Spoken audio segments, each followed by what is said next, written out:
అమెరికాలో తాత్కాలిక వలసదారులకి పెద్ద చిక్కొచ్చి పడింది. 5 లక్షల మందికి తాత్కాలిక వలసదారుల హోదా రద్దు చేస్తున్నట్టుగా డిపార్ట్మెంట్ ఆఫ్ హోమ్లాండ్ సెక్యూరిటీ వెల్లడించింది.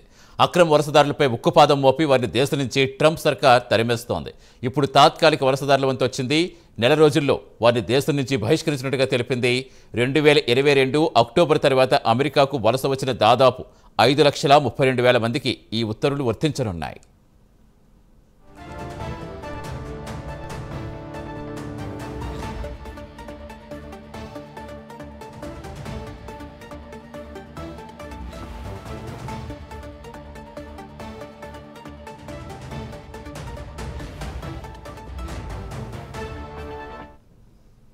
క్యూబా, హైతీ, నికరాగ్వా, వెనిజువేలా దేశాలకు చెందిన లక్షలాది మంది వలసదారులకు చట్టపరమైన రక్షణ రద్దు చేశారు.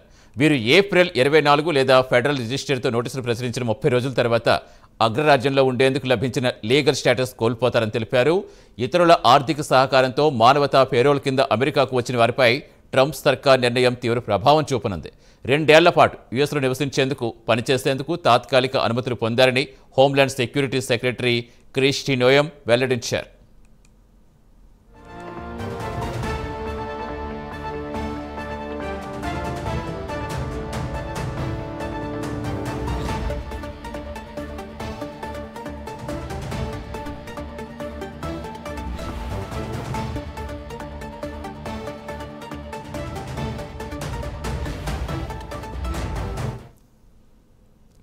మానవతా పేరోల్ కింద అమెరికాకు వచ్చేవారు 2 ఏళ్ల పాటు చట్టబద్ధంగా దేశంలో ఉపాధి పొందొచ్చు.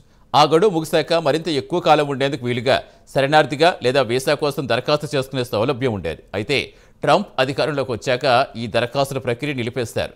దీన్ని సవాల్ చేస్తూ పలు ఫెడరల్ కోర్టుల్లో పిటిషన్లు దాఖలయ్యాయి.